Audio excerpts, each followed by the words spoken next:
And I'm not outraged that he's not on the team. He struggled this spring. He had an opportunity to maybe at least prove himself. Besides the home run, it was a struggle bus, and that's okay. Mhm. Luciano's a little more disappointing. What's the plan for him? I mean, they really don't have a position for him. I know he's going to transition to outfield, but the fact that he was part of the first wave of cuts, that's disappointing. You're listening to Garlic Fries and Baseball Guys on the 95.7 The Game Podcast Network. Hello there. Welcome into the Garlic Fries and Baseball Guys podcast. Sam Lubman and Joe Shasky coming at you on this very cold and rainy Wednesday, March 12th here for episode 118. 118, Shasky. One episode for every glove that you have in your room that you had to pick out here. Before you start this podcast, Shasky, got to get a glove for this podcast. And I imagine there's just a pile of them in this room, and they're all on shelves for you to pick one out from. But no, we are actually 118 was supposed to be a Bryce Eldridge thing, but let's talk about Bryce Eldridge to start this podcast off because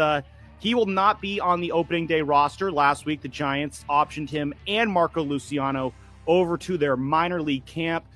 Both will be starting off the season in AAA. Shasky, you were very adamant that the Giants should have Eldridge on the opening day roster. I took a stance that they'll probably not have him on the opening day roster, and unfortunately, I hate to say it, but I was right.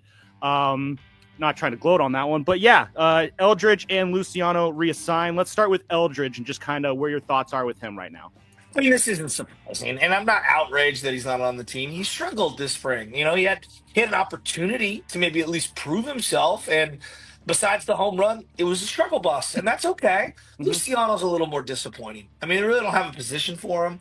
I know he's going to transition to outfield, but the fact that he was part of the first wave of cuts after spending some time in the bigs, that's Yeah. that's disappointing. Luciano's a little more disappointing, and my whole thing is like, what's the plan for him? You've depreciated your number one prospect's value to the point where I don't know how he's viewed around the league. And I don't think there's a spot for him in your organization. Why didn't we move this guy while he still had some value? Maybe he just underperformed to what their expectations were. But I mean, this goes back to development, assessment, etc. And the fact that he's part of the first wave of cuts, that is very disappointing. Not Eldridge. I'm talking about Luciano. Yeah, no, it's Luciano there. Yeah, I mean it's Luciano 2 for 19 this this spring with one home run. Definitely not ideal for him, and they're trying him out in the outfield right now. And yeah, the fact of the matter is there's just the Giants outfield is very full right now. Elliot Ramos is going to be the left fielder. Jung-Hoo Lee locked in center field, and you're going to be seeing Mike Yastrzemski and Luis Matos are going to be your primary right fielders.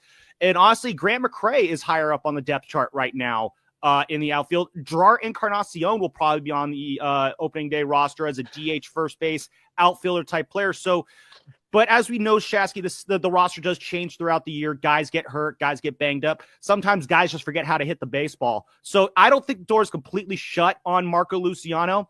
Keeping him in AAA does allow him to get at-bats every day. It's an old adage the Giants do love saying over and over again. And I think this is operation. They're trying to rehab his value to be whatever it can be at this point. If the hitting stroke is still there, hopefully he can rediscover it in the hitter-friendly Pacific Coast League. If he can become serviceable on defense, then he positions himself to be next man up when one of these outfielders gets hurt. Or what I think they might be setting him up for is he going to be part of a July 31st trade deadline acquisition now? If the Giants are in contention and they're looking to add an extra piece, does Luciano become a centerpiece in a potential deal there? Will he be part of a blockbuster? I don't know about that, but it's dire for Luciano. I'm not willing to close the entire book on him yet, though. No, I'm not closing the book. I'm more sad. Sad that this is where we're at this point in his career. Yeah, and I think that's one of the there's a lot of failures of the Farhan regime that we can definitely get into. The mishandling of Luciano is absolutely one of them. It is a new regime, new people in charge. So I do like to think that is kind of a clean slate for him that he can build off of there. But looking at the other guy, though, Bryce Eldridge, again, not a shock that he got sent down 2 for 11 with 8 strikeouts. And, of course, that home run that we saw on the first day of spring. Again, he's 20 years old. The odds of him cracking the opening day roster were slim, but yeah, it was. Listen, Madison Bumgarner one time showed up to spring training, had a horrible spring, started in the minors. He was back up a couple months later and ended up pitching in the World Series later that year. I'm, of course, talking about his 2010 season. So these things happen. I think with Eldridge, his case is going to be a lot more interesting because look who he's behind right now. Lamont Wade Jr. at first, Wilmer Flores. It's not that inspiring right there. If Eldridge can get off to a hot start in the AAA season, and if those two guys struggle, you're going to start seeing a lot of calls for Bryce Eldridge. And I don't know when we're going to see Marco Luciano at the big league level, but I feel confident that Eldridge could work his way up maybe even June if things break right. Maybe. I mean, we'll see it. The love affair for Lamont Wade Jr. just drives me kind of crazy. Just solid, bench player, but they view him as this like starter. And I know that they'll say platoon, but they view him as a starter, and it kind of drives me nuts. And there's a wave of people online that support him, and it just goes to show that anyone could have a group of stands, loving them. Yeah. Because Lamont Wade Jr., look, if you're going to play first base, you got to hit more than 3 home runs a year. I'm sorry. I mean, Jesus criminy. I mean, look what the game is right now. And you can talk about OBP all you want. When you are literally one of the slowest players from first to second in baseball, your OBP really is irrelevant when the game is now predicated on speed more than any other era of the last 2 decades. No, you and I are kind of in lockstep there. You and I were old-fashioned. We like speedy guys at the top of our lineup. I really want Jung Hoo Lee to be at the top of the lineup. But yeah, we've said, I think, on the last podcast, how you get on base matters. In fact, the matter is Lamont Wade Jr., for the most part, only gets on base via the walk. And I wrote about this for the station last week. I made the pitch Lamont Wade Jr. be the ideal 9-hole hitter because, Shasky, ever since these last few years with the universal DH, most teams have treated the 9-hole hitter like most high school teams do, which is they just throw their worst hitter there and just say whatever. I say that as a former 9-hole hitter myself. But the way Lamont Wade Jr. gets on base, drawing the walk, I think he's a perfect option there because, again, his on-base percentage is amongst the tops in baseball. And more importantly, his on-base percentage with 2 outs is amongst the tops in baseball. If you put that ability in the 9-hole and you're able to flip the lineup over and get your leadoff guys up to the plate and extend innings, I feel like his skill set is best, utilized there. But no, overall though, like as a first base, another thing you need to be as a first base, you kind of need to be tall. Because balls do go high above your head sometimes, and that's something Lamont Wade Jr. kind of doesn't really have there. He's about a little bit taller than me, which suffice to say is not tall enough. Let's take a look though at the rest of how spring training is going, and I'm just kind of curious here, Shasky. How much weight do you put into spring training stats and performances? I used to probably put way more in than I should, but where I'm at now is that I understand it's more about like how do you look, and what's tough is like for me the eyeball test is almost impossible for a Giants fan right now. There's only been 2 games televised. Yesterday's Tuesday game against the A's where Verlander pitched and he looked great. Yeah, and the game on Saturday 2 days prior to that, and so I'll look at someone like Mike Yastrzemski. I've watched him play 2 games.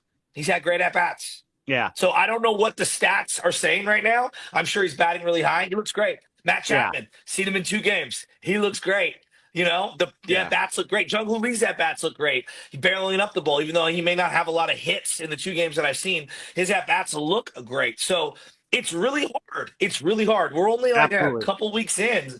What do you think about spring training stats? For me, it's just I remember those years where Tim Lincecum would come into spring training, just get shelled all month long, and we would panic about it and think that he's completely going off a cliff, and then he'd just go out and win a Cy Young. That kind of got me to the point where it's just like, I really don't know what to take away from spring. They are hitting right now. This team is hitting very well right now. I think they beat Cleveland like 11-4 something today down in Arizona. But it's Arizona. It's a higher elevation. It's the spring. The ball carries a little bit more. Zach Geloff hit a home run yesterday against the Giants that looked like a spring training home run, and that I don't think that's a home run in the regular season based off just where games are traditionally played. But at the same time, I think I'd rather have the Giants having a good spring training rather than a bad spring training, I guess. Because just you want to have that good, vibes and momentum heading into the season.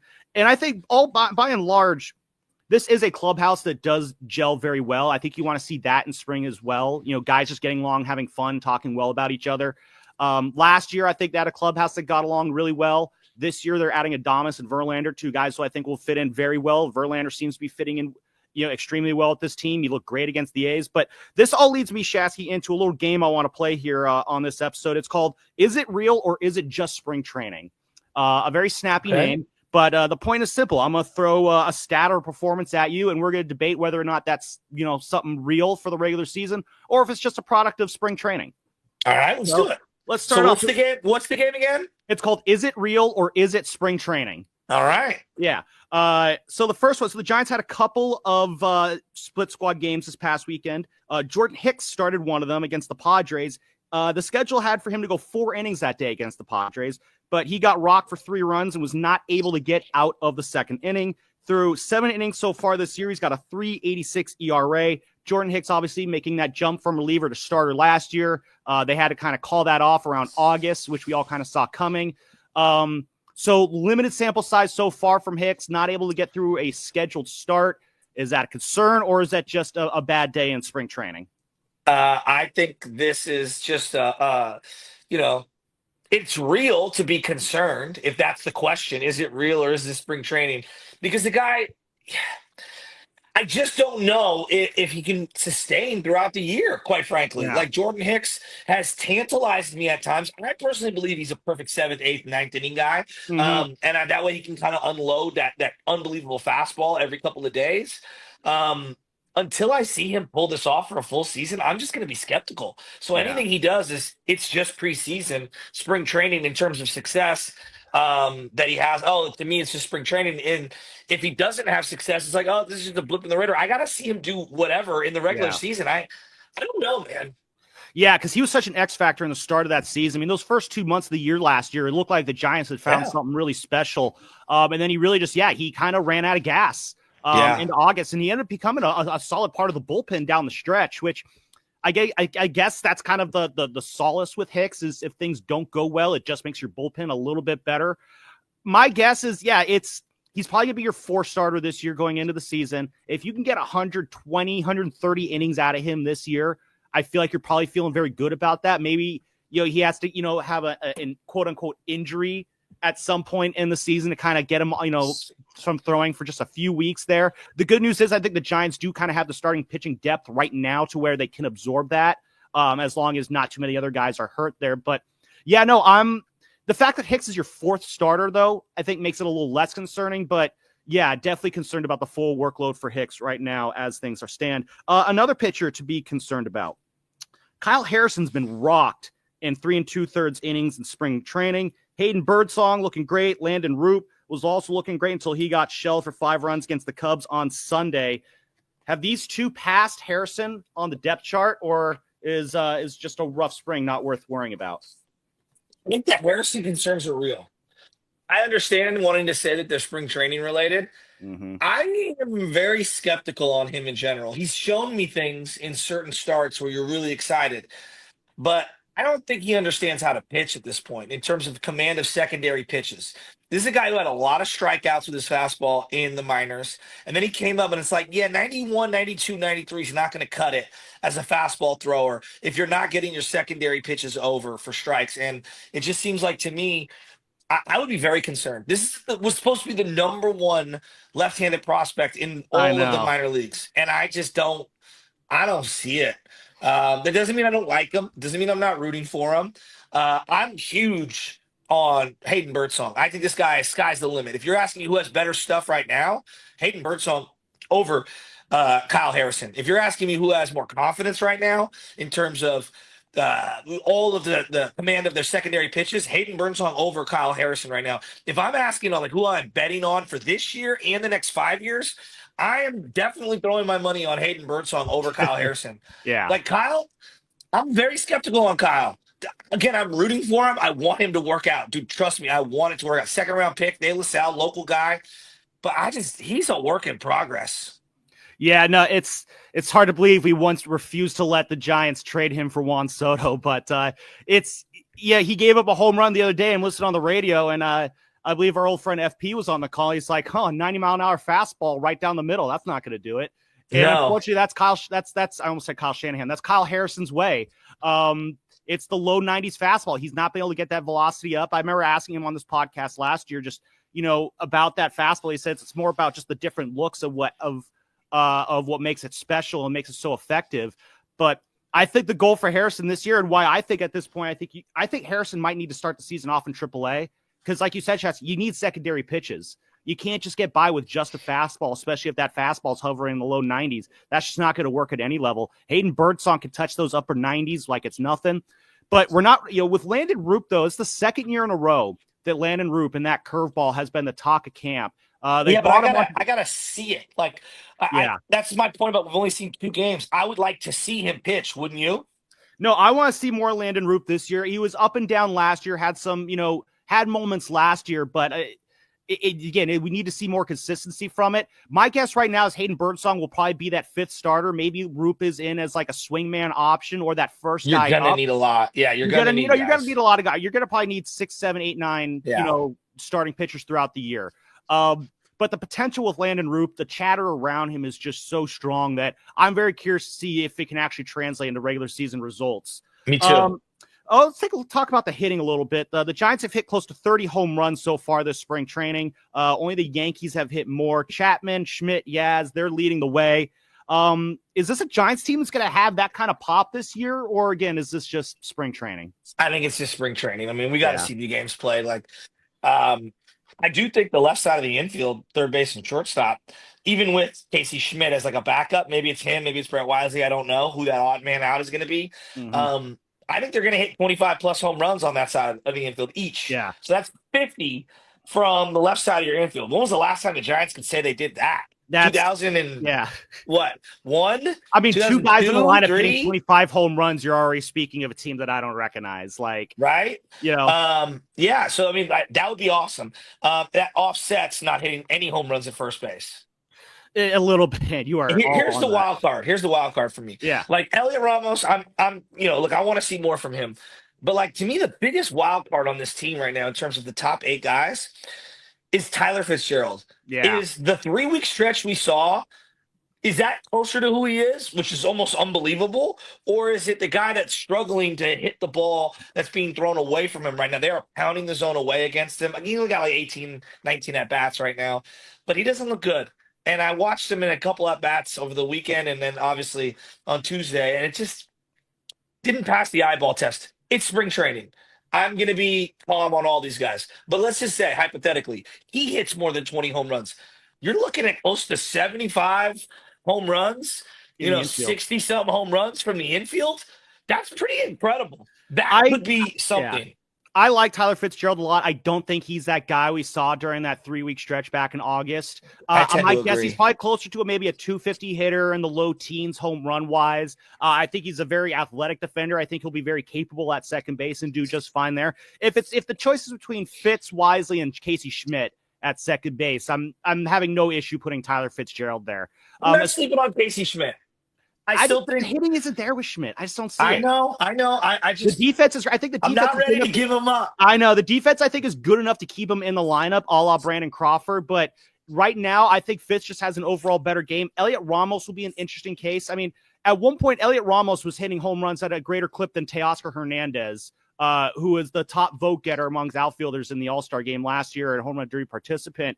And Ramos, he kind of faded in August, but he bounced back a little bit in September. Will he be an all-star again this year? Maybe. But he looks like he's primed to be a very good hitter. He might be doing some leadoff hitting against lefties this year. So that'll be interesting to see. But I think, Chapman and Adames, though, on that left side will be probably one of the best left sides of the infield the Giants have had since, you got to go back to Bill Miller and Rich Aurelia. Is that how far back we're going? David Bell and Richie, maybe. Yeah. So a lot of good promise there. One more here before we get out of here. Camilo Doval has a 1.80 ERA, 1 run allowed in 5 innings pitched. Is he bouncing back or is he just having a very good spring? I'm buying this one. This one I think is real. I watched him yesterday. He looked like a completely different player. He caught up to the pitch clock, which was always a big problem for him. He just looks so calm. The mechanics look great. I love where he's at. I really do. I love where Camilo Doval's at. I'm buying. I have a feeling I got the sneaky feeling he gets the closer's job back by You mid-May. beat me to it. Not because of Walker being a regression guy, but more because like I think he has that kind of blowaway talent. I just got a feeling he's a major bounce back candidate. I'm actually happy that Yeah. if this guy bounces around, I think it tells me a lot about Bob Melvin and his staff and being able to have a reclamation project. And this is a testament to Buster Posey, because I think in prior regimes they would have lost this guy. I think the best thing that could have happened for Camilo Doval was Buster taking over, because I think it offered him a completely clean, like Doval and Marco Luciano, I think were the biggest beneficiaries of this new regime, because it offered them a clean slate in which to work with. Doval last year, it was a struggle. I think the Giants misused him in his role. They brought him into too many non-safe situations. I think when you're a closer, you have that weirdness to you. You need to be in safe situations, and he wasn't cut out for that. I think that threw him out of his routine. I think that kind of put a dark cloud over him. There's talks about how he didn't talk to anybody on the team, and I try to keep an eye on that. I don't know. I don't think I really could see enough to really, corroborate that or not. But yeah, you could tell last year he was going through it. He was frustrated, and there was an attitude issue with him last year.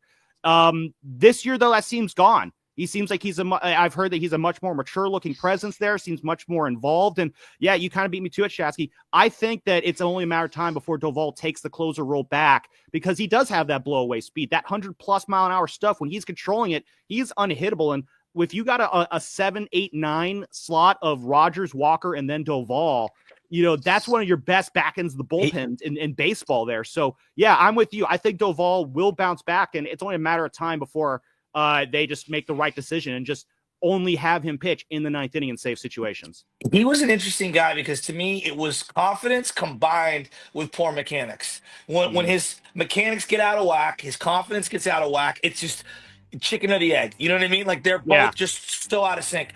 And I watched him work one inning yesterday. He looked completely different.